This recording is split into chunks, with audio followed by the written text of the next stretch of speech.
बिहार सरकार ये समझ चुकी है कि अगर रोजगार देना है तो उसके लिए फैक्ट्रियां लगवानी पड़ेगी और अब जल्द ही चीनी मिल को शुरुआत करने की कोशिश जो है वो बिहार सरकार की तरफ शुरू कर दी गई है।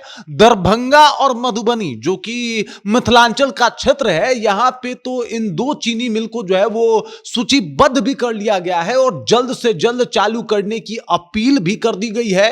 इसके अलावा अगर बात किया जाए तो बिहार में जितने भी बंद पड़े चीनी मिल हैं उनको खोलने के लिए नए नए तरीके के हथकंडे अपनाए जा रहे हैं, क्योंकि अगर नौकरी देना है, अगर रोजगार देना है, अगर बिहारियों में उत्साह देना है तो अब बिहार सरकार समझ चुकी है कि साहब सिर्फ बातों से नहीं बल्कि काम से ही लोग अब संतुष्ट होंगे और काम लेके एकदम से पहुंच भी रही है बिहार सरकार बिहार वासियों के बीच में। अगर चीनी मिलों का मिठास लौट गया तो बिहार में एक बार फिर से जो है कहीं ना कहीं पलायन रुकना और परिवारों में मिठास लौटना, ऐसी चीजें जो है वो देखने को मिल जाएगी और ऐसा ही बिहार सरकार की तरफ से किया भी जा रहा है।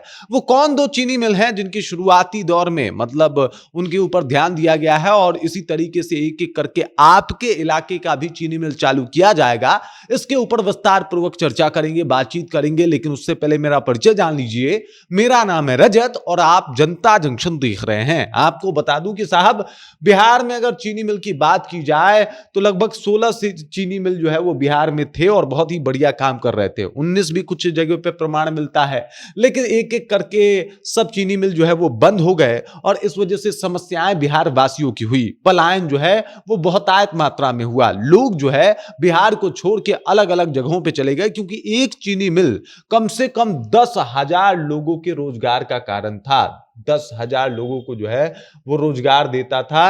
एक चीनी मिल से इतना रोजगार, आप अंदाजा लगा सकते हैं कि चीनी मिल की अहमियत उस दौर में बिहार में क्या रही होगी और इस तरीके से काम होता था। लेकिन चीनी मिल बंद हो जाने की वजह से वो तमाम वर्कर जो चीनी मिल में काम करते थे वो बिहार छोड़ के चले गए। वो तमाम किसान जो गन्ना जो है वो गन्ना का उत्पादन करते थे, उन लोगों ने कहा कि साहब अब खेती में भी कोई फायदा नहीं है, अब तो हमें ये सब कुछ छोड़ के जाना ही पड़ेगा।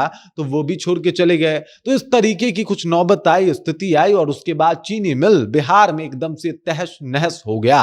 धीरे धीरे करके अब चीनी मिल की बातें हो रही हैं। सरकार ने साफ तौर पे कह रखा है कि साहब चीनी मिल को जल्द से जल्द शुरू किया जाएगा और उसकी शुरुआती प्रक्रिया भी शुरू हो गई है। आपको बता दूं कि दरभंगा के रेयाम और मधुबनी के सकरी चीनी मिल को पुनः चालू करने के लिए नीतीश सरकार ने राष्ट्रीय सहकारी शक्कर कारखाना संघ के साथ एमओयू किया है और संघ जल्द ही इन दोनों चीनी मिलों को डीपीआर करेगा। इनको चालू करने की कयावत जो है वो शुरू करेगा और प्रयास होगा कि साहब चीनी मिल को जल्दी से जल्दी चालू किया जा सके। अब देखिए, चीनी मिल चालू होगा तो पुनः से रोजगार मिलेंगे। अब आप अपने इलाके के चीनी मिल में अगर जॉब कर रहे हैं तो आपके लिए अपना घर का देखरेख भी आसान होगा।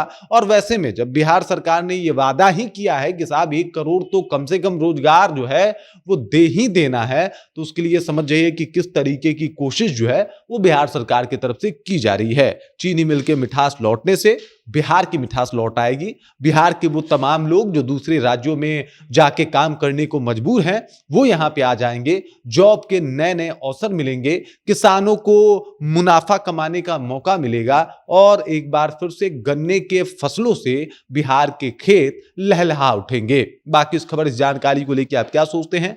नीतीश कुमार के इस फैसले को आप कैसे देखते हैं? मिथिलांचल में जो 2 चीनी मिल खोलने की एक प्रक्रिया जो है वो शुरू हो चुकी है, उसको आप कैसे देखते हैं? कमेंट करके अपना विचार जो हम तक पहुंचा दीजिए। बाकी आप देख रहे हैं जनता जंक्शन और मेरा नाम रजत है।